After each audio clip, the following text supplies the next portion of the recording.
Alright, so, sorry, where are we at this point? I can't. Chapter 3, A Sea So Green. Oh, okay, now it's my turn to read, isn't it? Yeah, have fun. Sorry, I took my pen apart, now I have to try to figure out how to put this back together. Were you that bored? What? Were you that bored? No, no, I'm very Peter interested in Pan? this. No, my pen exploded earlier and I just found the spring, so yeah, my Peter Pen. That's funny. Yeah, don't worry, I just have a couple, but yeah, this is more interesting than the book, I will say. I will say I'm glad we're at least getting some mileage out of this. I was a little worried at first. But... I also do like that the first comment is interesting, ...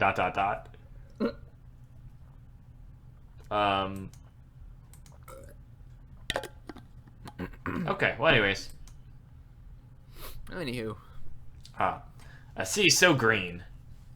Here we are. Hold on, let me buy a couple more things in Cookie Clicker. I'm really getting far. I'm making some progress here. Actually, you know, I'm gonna save up for the next big item, big ticket item. Just 1.4 million cookies to go. Okay. Oh my god.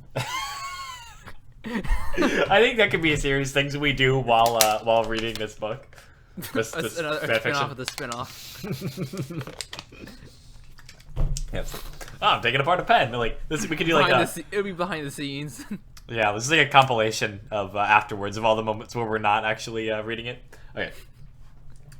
It's a good thing the path was super smooth because I was still in my pajamas and I had no shoes. Well, yeah, I guess he didn't let her pack anything. The whole path was shaded and cool. The fine dirt felt nice under my feet, and I could hear a stream running off the side of the trail. I could already see why this was Peter's favorite trail. Okay, Peter. Yeah? You seem to know an awful lot about me, but I still don't know about you. Aside from what I've read, which is a lot, actually. So tell me about yourself and this island, and really anything interesting. Like, what an open-ended question. Just tell me everything. What a great way to funnel in some more exposition. And the ever-articulate Peter Pan.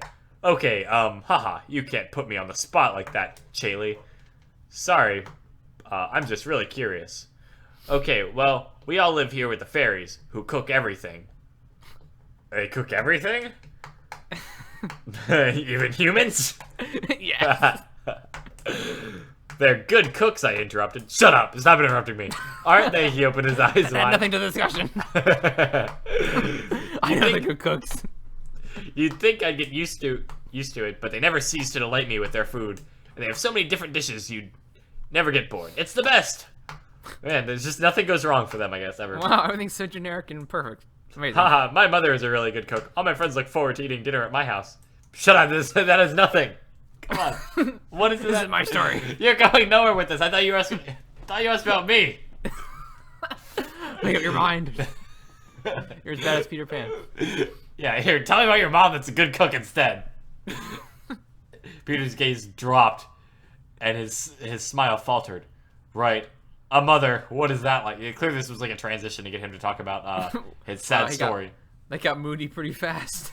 What's it like, he asked. My heart stopped as I remembered. He doesn't have a mother. Oh, it's nice. Let me just make sure I don't talk about mothers ever again. Don't worry, it doesn't upset me anymore. I've gotten used to it. Seems like it upsets him. Yeah. He said, looking over at me. You could talk about it. What's it like? Okay, well in that case, really must suck not to have a mother. Yeah, oh boy, I can't imagine that.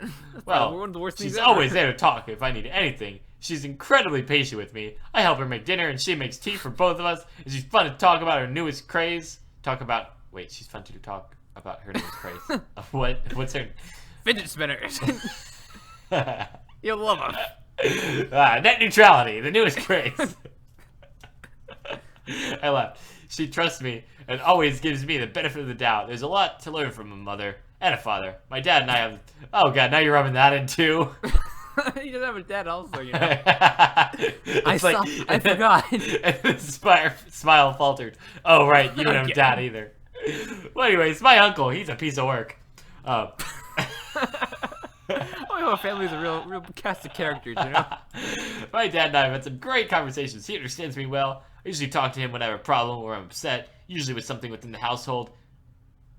I don't know what that means. I don't know. I guess I shouldn't read too much into this. He's also really patient with me and willing to listen, try to fix what's upsetting me, because he usually doesn't like whatever it is either. And that's what parents are like, I concluded. That was a really bad description, I would say. Yeah, thanks for that report. Go sit down now. Like, I don't know, just like I didn't understand a lot of it, I guess. It was all very like vague. It was like specific to her, I guess, but like at the same time, like it's like, oh, it seems like to anyone. Seems like she doesn't have any problems with her family ever. Okay, Yeah. that makes for a good relatable protagonist, right? Yeah, no, that's perfect. Someone with like a perfect family life, yeah.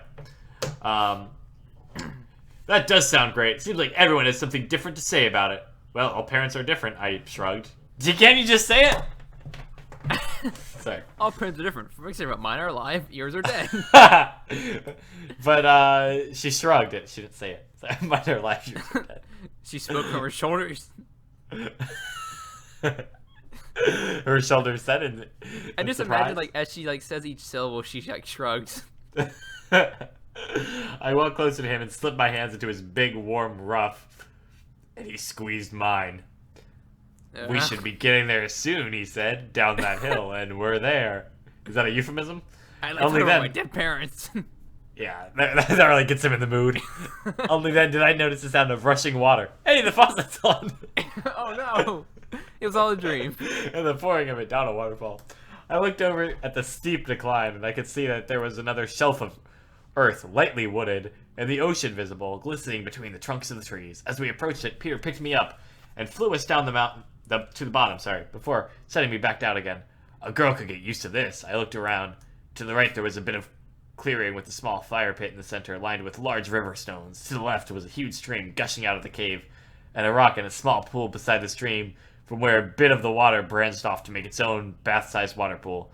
Peter and I walked over to the stream and sat on the edge of the tiered cliffside with our legs hanging down, his arms around my waist and my head on his shoulders as we admired the view of the ocean. Wow, that was fast that they're romantically engaged, I guess. Yeah, whoa, things happen fast in Neverland. Oh my god, yeah. Oh god. I just like scrolled down a little too far and saw that little blur at the bottom, so we'll have to cover that, I guess. Okay. Whew, boy, okay. Where was I? Everything the light touches, he begins, is our kingdom.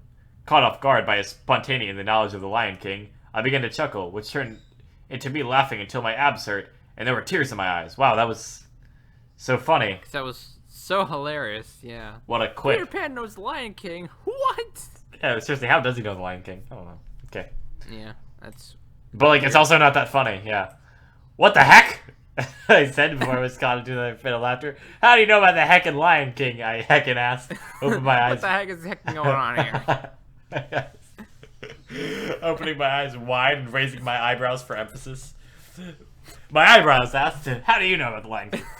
Obviously pleased with my reaction. Peter grinned and laughed too. What's funny is that when he said the line, originally, everything like touches our kingdom, I thought that was like a reference to Peter Pan for some reason, and not the Lion King, so shows you how much I care. Obviously pleased with my reaction. Peter grinned and laughed too.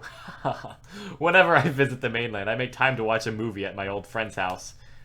Does he, like, just, like, go to the mainland all the time now? Like, obviously, like, that explains why he's aging, I guess, so that... So he's watched enough movies to age him up to 17, basically? Pretty much. And The Lion King is one of my favorites, he shrugged. I've seen it so many times.